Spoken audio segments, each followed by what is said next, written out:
আলহামদুলিল্লাহ। মক্কা থেকে নির্যাতন করে নবী মুহাম্মদুর রাসূলুল্লাহ সাল্লাল্লাহু আলাইহি সাল্লামকে যারা বিতাড়িত করেছিল, যখন মক্কা বিজয় হয়ে গেল, নবী মুহাম্মদুর রাসূলুল্লাহ সাল্লাল্লাহু আলাইহি সাল্লাম মাথায় শিরস্ত্রাণ পরে বিজয়ী বেশে মক্কায় যখন ঢুকলেন, মক্কার বাসিন্দাদেরকে জিজ্ঞেস করলেন, তোমরা আমার কাছে কি আশা করো? মক্কার বাসিন্দারা বললেন, তুমি আমাদের আলামিন, তুমি খুব ভালো মানুষ, তোমার কাছে আমরা একটা ভালো ব্যবহার আশা করি। রাসূলুল্লাহ সাল্লাল্লাহু আলাইহি সাল্লাম বলেন, তালেকু ওয়া আনতুম তুলাকা, চলে যাও, তোমাদেরকে সবাইকে ছেড়ে দেওয়া হলো। লা তাসরিবা আলাইকুমুল ইয়াউম, তোমাদের প্রতি আমাদের কোনো আক্রোশ নাই, তোমরা ভুল বুঝে মক্কা থেকে তাড়িয়ে দিয়েছিলে, আজকে তোমাদেরকে ক্ষমা করে দিলাম। আমরা কি তা বলতে পারি না যা রাসূল বলেছিলেন? আমরাও তোমাদেরকে ক্ষমা করে দিলাম, তবে যেটা হক্কুল ইবাদ নষ্ট করেছ, বান্দার কাছেই ক্ষমা চাইতে হবে। অথচ দীর্ঘদিন হয়ে গেল, যারা মোহতারাম আমির জামাতের সাথে যে দুর্ব্যবহার করেছে, আজও পর্যন্ত ক্ষমা চাওয়ার সুযোগ তাদের জুটল না। তাই তাদেরকে আহ্বান জানাই, মোহতারাম আমির জামাত এখনো জীবিত আছেন, ক্ষমা চেয়ে নিন, আল্লাহ পাকের কাছে ক্ষমা চান। আল্লাহ পাক বলেন, আসা আন তাকরাহু শাইআন ওয়া হুয়া খায়রুল লাকুম, তোমরা অনেক জিনিস খারাপ মনে করো, সেটা তোমাদের জন্য কল্যাণ। অনেক কাজ তোমরা ভালো মনে করো, সেটা তোমাদের জন্য অকল্যাণ। কোনটার মধ্যে কল্যাণ আর কোনটার মধ্যে অকল্যাণ একমাত্র আল্লাহ পাক জানেন। তাই সর্ব অবস্থায় আমরা আল্লাহর প্রশংসার পাশাপাশি তাকদীরের প্রতি বিশ্বাসী। আলহামদুলিল্লাহ। দরুদ ও সালাম বর্ষিত হোক নবী মুহাম্মদুর রাসূলুল্লাহ সাল্লাল্লাহু আলাইহি ওয়াসাল্লামের প্রতি, যিনি মানবতার মহান শিক্ষা আমাদেরকে দিয়েছেন। আল্লাহর নবী বলেন, সিলমান কাতাক ওয়াফু আম্মান যালামাক, তার সঙ্গে তুমি সম্পর্ক জোড়া লাগাও যে তোমার সাথে সম্পর্ক ছিন্ন করে, যে তোমার উপরে জুলুম করে, তুমি তাকে ক্ষমা করে দাও। আল্লাহর নবী সেই মহান আদর্শ নিয়ে আমরা চলে যাচ্ছি সামনের দিকে, এখনো বেঁচে আছি, কিয়ামত পর্যন্ত এই আন্দোলন চলবে ইনশাআল্লাহ। উপস্থিত আজকের সম্মেলনের মধ্যমণি মোহতারাম আমির জামাত সহ বগুড়া জেলা নেতৃবৃন্দ, আন্দোলন যুব সংঘ, পার্শ্ববর্তী জেলা সমূহ থেকে আগত সর্বস্তরের নেতা কর্মী, অনুসারী অনুগামী, শুভাকাঙ্ক্ষী শুভানুধ্যায়ী সহ সরকারের বিভিন্ন স্তরের সকল গোয়েন্দা বিভাগের দায়িত্বশীল সহ সাংবাদিক ভাতৃমণ্ডলী, আপামর জনসাধারণ, দিনী ভাই ও বোনেরা, বিশ্বের বিভিন্ন প্রান্ত থেকে আমাদের এই চলমান সম্মেলন যারা দেখছেন, শুনছেন, যারা উপভোগ করছেন, তাদের কাছে বিনীত অনুরোধ, আপনারা মনোযোগ সহকারে আমাদের কথাগুলি শোনার চেষ্টা করুন, বুঝার চেষ্টা করুন, তারপরে মন্তব্য করুন। না বুঝে, না জেনে, বিনা জ্ঞানে কোনো কথা বলবার অধিকার কাউকে দেওয়া হয়নি। আল্লাহ পাক বলছেন, আউযু বিল্লাহি মিনাশ শাইতানির রাজিম, ওয়ালা তাকফু মা লাইসা লাকা বিহি ইলম, ইন্নাস সামআ ওয়াল বাসারা ওয়াল ফুআদ, ইন্নাস সামআ ওয়াল বাসারা ওয়াল ফুআদা কুল্লু উলাইক কানা আনহু মাসউলা।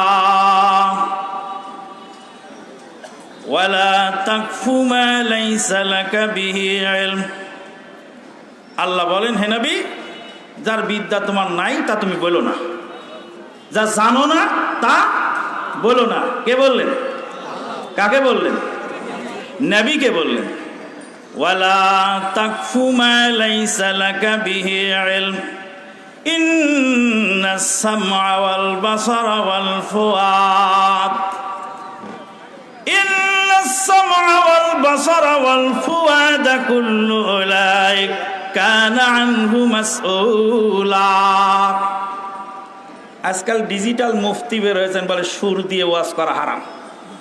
ওরা ডিজিটাল মুফতি। ডিজিটাল বোঝেন তো? ডাইরেক্টর জেনারেল টাল, তার নাম হলো ডিজিটাল। ডিজিটাল ডাইরেক্টর জেনারেল টাল, ওরা মেন্টাল বক্তা যারা বলে সুর দিয়ে ওয়াজ করা হারাম। কোরআনে আয়াতটাতে সুর দিয়ে পড়লাম, ভালো লাগলো না? ওয়ালা তাকফু মা লাইসা লাকা বিহি ইলম ইন্নাস সামআ ওয়াল বাসারা ওয়াল ফুআদ ইন্নাস সামআ ওয়াল বাসারা ওয়াল ফুআদ কুল্লু উলাইক কানা আনহু মাসউলা। রাসূলুল্লাহ সাল্লাল্লাহু আলাইহি ওয়াসাল্লাম কর্কশ ভাষায় বক্তৃতা দিতেন, কঠোর ভাষায়। কখন? যখন সৈন্য পরিচালনা করতেন তখন। কান্নাহু মুনদিরু জাইশিন ইহমার আইনাহু, চোখ লাল হয়ে যেত, গলার আওয়াজ চলে যেত। কখন? কান্নাহু মুনদিরু জাইশিন, যখন সৈন্যবাহিনী পরিচালনা করতেন তখন সেনা প্রধান হিসাবে ঘোষণা দিতেন, খবরদার কোনো নারীর গায়ে হাত তুলবা না, খবরদার কোনো শিশুর গায়ে হাত তুলবা না, যদি বেদিন কাফেরের ছেলে হয়। কে বলতেন এ কথা? আল্লাহ নবী সাল্লাম বলতেন যে কোনো নারীর গায়ে হাত তুলবে না যুদ্ধের ময়দানে, যদিও সে কাফেরের মহিলা হয়। কাফেরের শিশু সন্তানের গায়ে হাত তুলবে না, কাফেরদের বৃদ্ধ মানুষকে আঘাত করবে না, খবরদার। এইভাবে রাসূলুল্লাহ খবরদারি করতেন। কখন? যখন সৈন্য পরিচালনা করতেন। আর একটা হাদিস আছে ইরবাজ বিন সারিয়া রাদিয়াল্লাহু তাআলা আনহু, আন ইরবাজ ইবনে সারিয়া রাদিয়াল্লাহু তাআলা আনহু ক্বালা বালাগ ওয়াজানা রাসূলুল্লাহ সাল্লাল্লাহু আলাইহি ওয়াসাল্লাম মাউইযাতান বালিগা। রাসূলুল্লাহ সাল্লাল্লাহু আলাইহি ওয়াসাল্লাম আমাদেরকে খুব হৃদয়গ্রাহী বক্তব্য দিলেন। এমন বক্তব্য দিলেন যে জারাফাত মিনহাল উয়ুন ওয়াজিলাত মিনহাল কুলুব। বক্তৃতা শুনে চোখ দিয়ে পানি ঝরে গেল, আর কি হলো? অন্তরটা গলে গেল। তখন সাহাবীগণ বলেন, কান্না হাযিহি মাউইযাতুন মুআদ্দিন, মনে হচ্ছে যে এটা বিদায়ী ভাষণ। তাহলে রাসূলুল্লাহ সাল্লাল্লাহু আলাইহি ওয়াসাল্লাম সৈন্য পরিচালনার সময় রাগত স্বরে চোখ লাল করে কথা বলতেন। আর যখন আপামর জনসাধারণ নসিহত করতেন, এমনভাবে করতেন যে তাদের হৃদয় কি হয়ে যেত? গলে যেত। কানা দাজ্জাল এক চোখ দিয়ে দেখে আর এক চোখ দিয়ে দেখে না। এই সমস্ত ডিজিটাল মুফতিরা এক চোখ দিয়ে দেখে আর এক চোখ দেখে না, এক হাদিস পড়ে আর এক হাদিস পড়ে না। কারণ দুনিয়ার সব আলেমদেরকে তারা ছাগলের লেদা মনে করে। বহুবার বলা হয়েছে রাসূলুল্লাহর ভাষণ দুই তিন রকমের হতো। খুতবা এক ভাষণ হতো, সাধারণ নসিহতে এক ভাষণ হতো, সৈন্য পরিচালনার পূর্বে ভাষণটা আর একটা হতো। যাই হোক, ওগুলি বলবো না, তবে একটু ইঙ্গিত দিয়ে গেলাম। কারণ এক শ্রেণীর মানুষ এইভাবে এমনভাবে মুরিদ হয়ে গেছে যে দুনিয়ার সব একদিকে, তার পছন্দের মুফতির বক্তব্য একদিকে। ফিরে আসতে হবে এই জাহেলিয়াতের অন্ধ তাকলিদ থেকে। বলছিলাম আল্লাহ পাক তার নবীকে বললেন, ওয়ালা তাকফু মা লাইসা লাকা বিহি ইলম, হে নবী, আপনার যেটা জানা নাই সেটা আপনি বলেন না। নবীকে যদি আল্লাহ বলেন যে আপনার জানা নাই যেটা, সেটা বলেন না। ওয়ামা ইয়ানতিকু আনিল হাওয়া ইন হুয়া ইল্লা ওয়াহয়ুন ইউহা। মুহাম্মদ সাল্লাল্লাহু আলাইহি ওয়াসাল্লাম হারগিজ না গফতে, তা না গফতে জিবরাইল জিবরাইল হারগিজ না গুফতে তা না গুফতে কিরদেগার। এটা কোন ভাষা? ফার্সি ভাষা। বাংলায় বলবো, ফার্সিতে বলবো, উর্দুতে বলবো, আরবিতে বলবো। ভাষার স্বাধীনতা আমাদের আছে, কিন্তু এক শ্রেণীর আলেম ওলামা আছেন যারা মাতৃভাষায় খুতবা দেওয়াকে হারাম ঘোষণা করেছে। আমি তাই ভাষা আন্দোলন সম্পর্কে বক্তব্য দিতে গিয়ে বলেছিলাম, ততদিন পর্যন্ত ভাষা আন্দোলন সাকসেসফুল হবে না যতদিন পর্যন্ত এদেশের মাটিতে মাতৃভাষায় খুতবা চালু না হবে।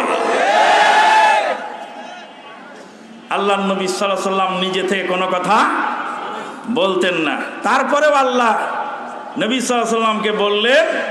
তার মানে হলো নবীকে সতর্কতা জানালেন, নবীকে সতর্কতা জানিয়ে উম্মতকে শিক্ষা দিলেন। ওয়ালা তাকফু মা লাইসা লাকা বিহি ইলম ইন্নাস সামআ ওয়াল বাসারা ওয়াল ফুআদ কুল্লু উলাইকা কানা আনহু মাসউলা।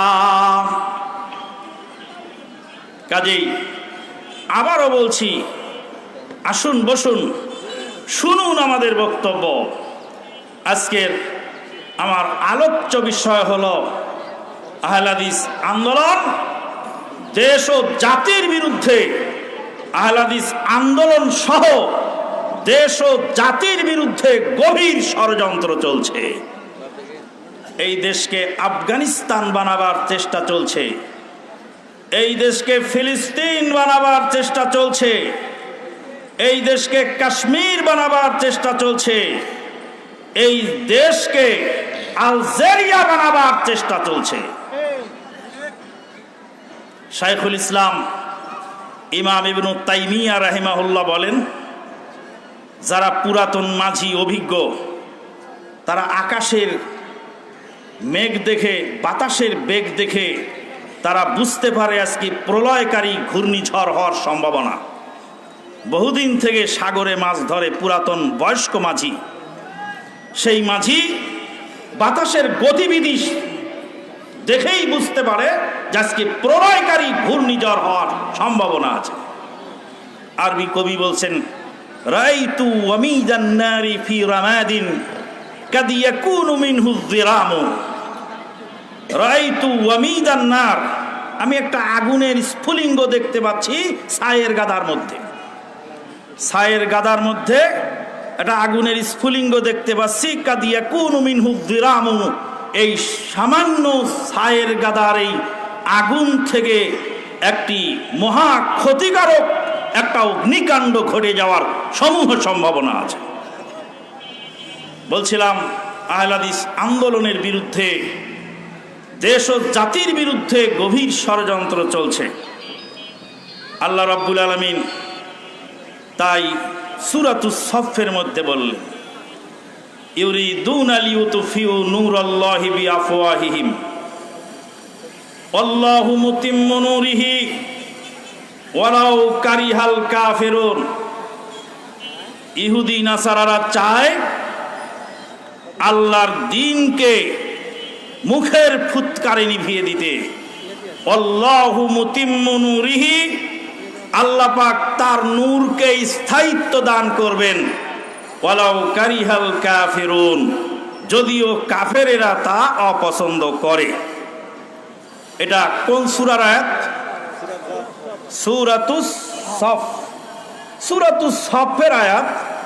আহলে হাদিস আন্দোলনের সাথে সূরাতুস সফের একটি কানেকশন আছে। কানেকশনটা কি? আহলে হাদিস আন্দোলনের সাথে সূরাতুস সফের একটা বিশেষ কানেকশন আছে। সেটা কি?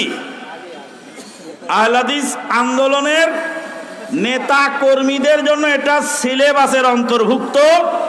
আহলে হাদিস আন্দোলনের প্রত্যেক নেতা কর্মীকে সূরাতুস সফ অর্থ সহ মুখস্থ থাকা জরুরি। সূরাতুস সফ মানে কাতারবন্দি হ, জামাতবদ্ধ হ।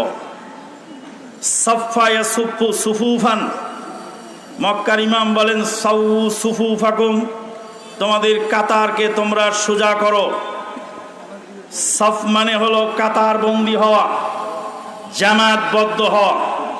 আল্লাহ পাক প্রায় 1450 বছর পূর্বে কুরআনুল কারীমে এই সূরাটি নাজিল করার মাধ্যমে এই মুসলিম জাতিকে শিখিয়ে দিয়েছেন, মুসলিম জাতি সর্ব অবস্থায় জামাতবদ্ধ থাকবে, কাতারবদ্ধ থাকবে।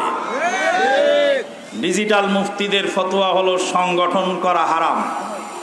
বাবা, সংগঠন এতদিন পরে হারাম হলো কেন? তোমার পেটের মধ্যে যে সংগঠনের চাল ডাল আছে, তুমি যে সংগঠনের ব্যানারের নিচে এসে বক্তব্য দিয়েছ, সংগঠনের টাকা দিয়ে যে তোমার বিমানের টিকিট দেওয়া হয়েছিল, সেদিন তুমি ঢাকা থেকে বিমানে এসে রাজশাহী সম্মেলনে বক্তব্য দিয়েছ, তখন ছিল হালাল, আর এখন হয়েছে হারাম।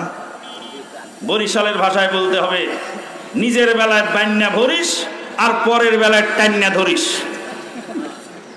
বরিশালেরা বলে নিজের বেলায় বান্যা ভরিস আর পরের বেলায় টান্যা ধরিস। সংগঠন উনাদেরটা হালাল আর আমাদেরটা হারাম, মাদ্রাসা উনাদেরটা হালাল আমাদেরটা হারাম, সম্মেলন উনাদেরটা হালাল আমাদেরটা হারাম, সভাপতি উনাদেরটা হালাল আমাদের সভাপতির কোনো মূল্য নাই। জীবনে যেই লোক মাননীয় সভাপতি বলে নাই বক্তৃতার শুরুতে, সেই লোক এখন নিজেই সভাপতি। তাহলে আমরা বলতে পারি, হুজুর আপনার আগের ফতোয়াটা ঠিক না পরেরটা ঠিক? আগেরটা যদি ঠিক হয় আর আজকেরটা যদি তাহলে বেঠিক, আর আজকেরটা যদি ঠিক হয় তাহলে আগামীর গতটা বেঠিক। আজকেরটা আবার আগামী পর্যন্ত ঠিক থাকবে কিনা তার গ্যারান্টি আটকে দেবে। আল্লাহ রাব্বুল আলামিন আমাদেরকে শিখিয়েছেন সংগঠন, রাসূলুল্লাহ সাল্লাল্লাহু আলাইহি ওয়াসাল্লাম শিখিয়েছেন সংগঠন। আল্লাহর নবী বলেন, 3 জন লোক যদি সফরে যায়, তার সফর সঙ্গীদের মধ্যে একজন হবে আমিরুস সফর আর বাকি 2 জন হবে মামুর। যাদের আমির আছে সফরে যাচ্ছে বাথরুমে, আমির সাহেব একটু বাথরুমে গেলাম, আর 3 জন লোক গেছে সফরে, আমির নাই মামুরও নেই। একজন গেছে কলা কিনতে, আর একজন গেছে বাথরুমে, আর একজন গেছে পাউরুটি কিনতে। এখন বাসের সুপারভাইজার কয়, আপনাদের লোক কই? কয় কই যে গেছে, আমার তো কয়ে যায়নি। কয় তুমি তাহলে এখানে বসে থাকো, পরের বাসে আসো। সফরে যেতে হলেও একজন কি লাগবে? আমির লাগবে। আপনি গাড়ির ভিতর থেকে নামবেন, বলে যাবেন আমিরকে আমি যাচ্ছি বাথরুমে, সেই আমির আপনার খোঁজ খবর রাখবে। সফরে যেতে হলেও আমির লাগে। যেই সংগঠন, যে ইসলাম এমন ডিসিপ্লিন শিক্ষা দিয়েছে আমাদের। আল্লাহ রাব্বুল আলামিন বলেন, ইহুদি নাসারারা চায় ষড়যন্ত্র করে তোমাদেরকে ধ্বংস করতে। ইহুদি নাসারাদের ষড়যন্ত্রের ভিতরে একটি ষড়যন্ত্র ডিভাইড অ্যান্ড রুল, বিভক্ত করো আর শাসন করো। যতদিন পর্যন্ত জাতিকে বিভক্ত না করা যাবে, ততদিন পর্যন্ত শাসন করা সম্ভব হবে না। রাসূলুল্লাহ সাল্লাল্লাহু আলাইহি ওয়াসাল্লামকে কে গালি দিয়েছে? ফেসবুকে গালি দিয়েছে। কে গালি দিয়েছে? তাকে খুঁজে বের করার আগেই অ্যাকাউন্ট হ্যাক হয়েছে, হ্যাক হতেও পারে। অ্যাকাউন্ট হ্যাক হয়েছে, হ্যাক হতেও পারে। হ্যাকারকে খুঁজে বের করতে হবে। এবার গালি দেওয়ার খবর পেয়ে প্রত্যেক মসজিদে মসজিদে এমন উস্কানিমূলক বক্তব্য হলো, মুসল্লিরা রাস্তায় নেমে পুলিশকে পেটে, আর পুলিশ মুসল্লিদেরকে পেটে। পুলিশও মুসলমান, মুসল্লিও মুসলমান, আর অমুসলিমরা হাতে তালি দেয়, আমরা ষড়যন্ত্র করব আর তোরা নিজেরা নিজেরা মরবি। এত বড় জিহাদ তোমারে কেডা শিখাইছে? জিহাদ জিহাদ জিহাদ চাই, শুরু হলে আমরা নাই। কোথায় স্টেজে জিহাদ? কোথায় জিহাদ?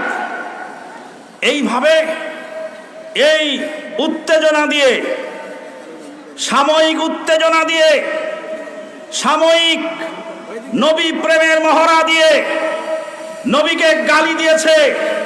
এটা মুসলমানদের কলিজায় আঘাত লাগতেই পারে, লাগবে, স্বাভাবিক কথা। কিন্তু প্রতিবাদ করার ভাষাটাও সেই নবীর কাছ থেকে শিখতে হবে। এখন মনে করুন নবীকে গালি দিয়েছে, কে গালি দিয়েছে কার। আমি ফেসবুক চালাই, আমার ওয়ালে যদি কেউ এসে একটা ট্যাগ মেরে দেয় সেদিন আমি দায়ী? আপনার পিঠের উপর যদি একটা সরকার বিরোধী কোনো একটা লিফলেট কেউ মেরে দেয়, আপনি ঘুমায়েছিলেন, আপনার পিঠের মধ্যে একটা লিফলেট মেরে দিয়ে গেছে, লিফলেটটা উস্কানিমূলক সরকার বিরোধী বা নবীকে গালি দেওয়া লিফলেট, সেই জন্য কি আপনি দায়ী?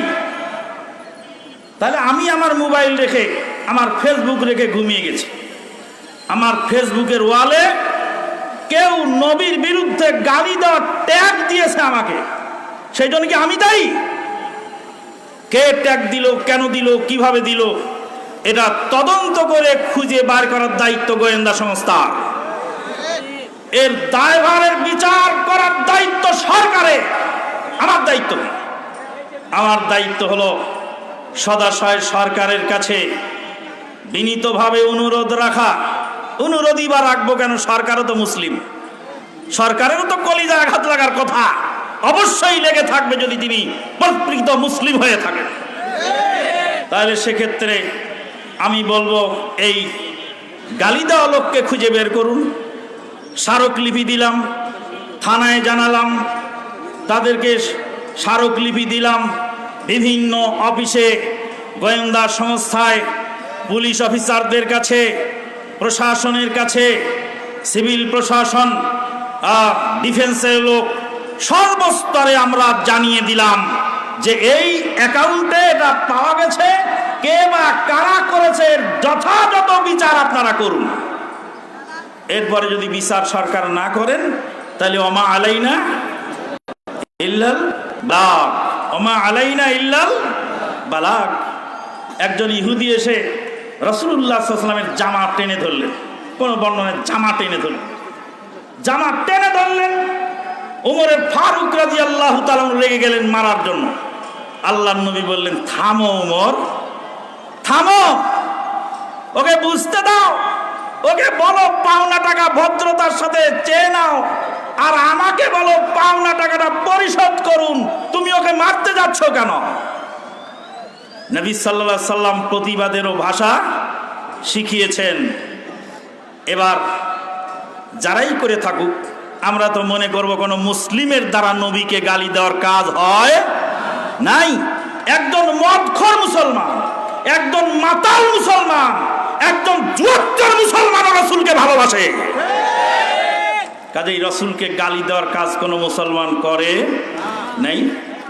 আর যদি কোনো মুসলমান করেই থাকে, হয়তোবা সরকারকে বেকায়দায় ফেলে অন্ধকারে মাছ শিকারের ফায়দা লুটবার জন্য হতে পারে, অথবা ইসলামী আন্দোলন, ইসলাম মুসলমানের কথা যারা বলে তাদেরকে ক্ষতিগ্রস্ত করবার জন্য এটা ইহুদি নাসারার ষড়যন্ত্র হতে পারে।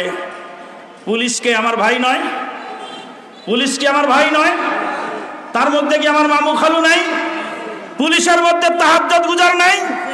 পুলিশের মধ্যে সহিহ আকীদার লোক নাই? নবীর মহব্বতের লোক নাই? আছে। তা আপনার প্রতিবাদ করবার যেই পরিবেশ ছিল, সেই পরিবেশ তো আপনি রাখলেন না। রাস্তায় যখন আপনি মিছিল ডাকবেন, রাস্তায় যখন সমাবেশ ডাকবেন, আপনি কি করে বলতে পারেন যে সমস্ত সমাবেশের লোক আপনার পক্ষের? আপনার সমাবেশের মধ্যে 2-4 জন ইহুদি নাসারা, 2-4 জন কাফের মুশরিকও তো ঢুকে যেতে পারে। এরা আপনার মিছিল থেকে একটা নাশকতামূলক কাজ করলে এর সম্পূর্ণ দায়ভার আপনার উপরে পড়বে, কোনো সন্দেহ না। ওই জন্য আল্লাহ পাক বলছেন, সতর্ক হও। গল্প একটা বলি, গল্প বললে আবার কেউ বলে মাদানি গল্প বলে। গল্প যে আল্লাহ বলতে বলেছেন ফাকসুসিল কাসাসা, আল্লাহ বলেন গল্প বলো, শিক্ষণীয় গল্প বলো, লাআল্লাহুম ইয়াতাযাক্কারুন, যাতে তারা নসিহত গ্রহণ করতে পারে। গাছের উপরে কাক বসে আছে, মুখের মধ্যে গোশত, আর নিচে আছে ধূর্ত শিয়াল। শিয়াল এখন বলছে কাক তো কথা বলতে পারে না, কাকটা বোবা, এত সুন্দর কাক কিন্তু কাকটা বোবা। কাক কা করে উঠলো, গোশতটা পড়লো, খপ করে ধূর্ত শিয়াল খেলো। তোমার দেশে আফগানিস্তান বানাবার জন্য তোমাকে উস্কানিমূলক পোস্ট দিয়ে, তোমাকে উস্কানি দিয়ে এইভাবে যখন দেশের মধ্যে সহিংসতা শুরু হবে, তখন বলবে আফগানিস্তান, আসো এদেশকে ঘেরাও করো, শান্তি প্রতিষ্ঠা করো। এই আশায় লেগে আছে। কাজেই তোমাকে সতর্ক হতে হবে। আল্লাহ পাক বলেন, ইউরিদুনা লিউতফিউ নূরাল্লাহি বিআফওয়াহিহিম ওয়াল্লাহু মুতিম্মু নূরিহি ওয়ালাউ কারিহাল কাফিরুন। যদিও কাফেরেরা সেটা অপছন্দ করে, ইসলামিক সালভেশন ফ্রন্ট আলজেরিয়া পৃথিবীর 140 রাষ্ট্রের ছাত্রদের সাথে লেখাপড়া করবার সুযোগ আমাদের জুটেছিল। পৃথিবীর 140 রাষ্ট্রের ছাত্রদের সাথে লেখাপড়া করবার সুবাদে আলজেরিয়ার এক ছাত্রের সাথে লেখাপড়া হচ্ছিল, কথা হচ্ছিল। বললাম, ভাই, আলজেরিয়াকে আরবিতে বলে আল জাজায়ের। আলজেরিয়াতে মুসলমানদের যে দুর্গতি, এই দুর্গতির কারণ কি? তখন সেই ভাই বললেন, মাদারিকুন নাজরে ফিস সিয়াসা, আব্দুল মালিক আল জাজাইরির বইটা পড়ুন, আপনার কাছে দিবালোকের মতো প্রকাশ হয়ে যাবে। আব্দুল মালিক আল জাজাইরির বইটার মধ্যে আল্লামা নাসিরউদ্দিন আলবানী রাহিমাহুল্লাহর ফ্যাক্স, শেখ বিন বাজ রাহিমাহুল্লাহর ফ্যাক্স, সৌদি আরবের প্রধান মুফতি তদানীন্তন কালের শেখ আব্দুল আজিজ বিন আব্দুল্লাহ বিন বাজ রাহিমাহুল্লাহ বললেন, তোমরা যে নির্বাচনে যাচ্ছ, গণতান্ত্রিক নির্বাচন, কশ্চিন কালেও গণতন্ত্রের নির্বাচনে সংখ্যাধিক্য না হলে তোমার কোনো মূল্য সেখানে থাকবে না। তারা বললেন, আমরা জাতীয় সংসদে কয়েকটা সদস্য পেয়েছি। তখন নাসিরউদ্দিন আলবানী রাহিমাহুল্লাহ, হাজিহি কুল্লাহা ফাকাহিহুস সাবুন, এটা হলো সাবানের গেঁজার মতো। সাবান দিয়ে কাপড় ধুইলে গেঁজা দেখা যায় অনেক, কিন্তু গেঁজাটা যখন ভেঙে যায় তখন সামান্য কিছু কালো পানি থাকে। যে দেশে গণতন্ত্র চলে, সে দেশে তোমার পক্ষে লোক বেশি না থাকা পর্যন্ত জাতীয় সংসদে সংখ্যা গরিষ্ঠ সিট না পাওয়া পর্যন্ত সেখানে যাওয়া আর না যাওয়া সমান। কথা তারা রাখলেন না। শেখ আবু বকর জাবের আল জাজাইরি, তিনি আলজেরিয়ার লোক, তিনি গিয়ে ভাষণ দিলেন আলজেরিয়ার মাটিতে। যুবকদেরকে বললেন, যুবকেরা, তোমাদের সিদ্ধান্ত নিতে যাচ্ছ, তোমাদের সিদ্ধান্ত ভুল। আবু বকর জাবের আল জাজাইরির মাইককে নিয়ে জিহাদপন্থী যুবকেরা বলেছিল, ইযহাব ইলা সাউদিয়া ইয়া কালবা সাউদ, হে সৌদের কুত্তা, গিয়ে সৌদি আরবের রাজা বাদশাদের পা চেটে খা। তারুদ্দুন আলা উলামায়ে জিহাদ, জিহাদের বিরুদ্ধে কথা বলো। হাউলায়ে উলামাউদ ডলার ওয়াল পেট্রোল, ওরা পেট্রোডলারের আলেম। হাউলায়ে উলামাউল হাইদ ওয়ান নিফাস, ওরা মাসিকের রক্তের মাসলা বর্ণনা করা আলেম, ওরা জিহাদের কি বুঝবে? আবু বকর জাবের আল জাজাইরিকে স্টেজ থেকে অপমান করে তাড়িয়ে দিলেন। ফলাফল যাহা হইবার তাহাই হইল। আলজেরিয়ার মাটিতে জিহাদ শুরু হয়েছে, আর শেষ হয় নাই। এইভাবে এক এক করে গোটা বিশ্বের বিভিন্ন দেশের এই চিত্র যদি তুলে ধরি তাহলে অত্যুক্তি হবে না, সময় আমার কম। এখানেই আলোচনা শেষ করছি। অতএব সজাগ থাকতে হবে আমাদেরকে। আহলে হাদিস আন্দোলন সব সময় কেন্দ্রীয় নেতৃত্বের ফয়সালা পেয়ে তাদের পরামর্শ নিয়ে এগিয়ে চলে। সর্ব অবস্থায় আমরা সেই পরামর্শ নিয়ে এগিয়ে চলব। পরিশেষে এই সম্মেলনের আয়োজনকারী উদ্যোক্তা সহ সংশ্লিষ্ট সকলের প্রতি আন্তরিক দোয়া কামনা করে দোয়া রেখেই বিদায় আরজ করলাম। ওমা আলাইনা ইল্লাল বালাগ। আকুলু মা তাসমাউন। বারাকাল্লাহু লানা ওয়া লাকুম ফিল কুরআনিল আযীম ওয়া নাফা'না ওয়া ইয়্যাকুম বিল আয়াতি ওয়াদ যিকরিল হাকীম। ইন্নাহু তাআলা জাওয়াদুন কারীমুন মালিকুম বাররাউফুর রহিম। সুবহানাকাল্লাহুম্মা বিহামদিক আশহাদু আল্লা ইলাহা ইল্লা আনতা আস্তাগফিরুকা ওয়া আতুবু ইলাইক। আসসালামু আলাইকুম ওয়া রাহমাতুল্লাহি ওয়া বারাকাতুহু।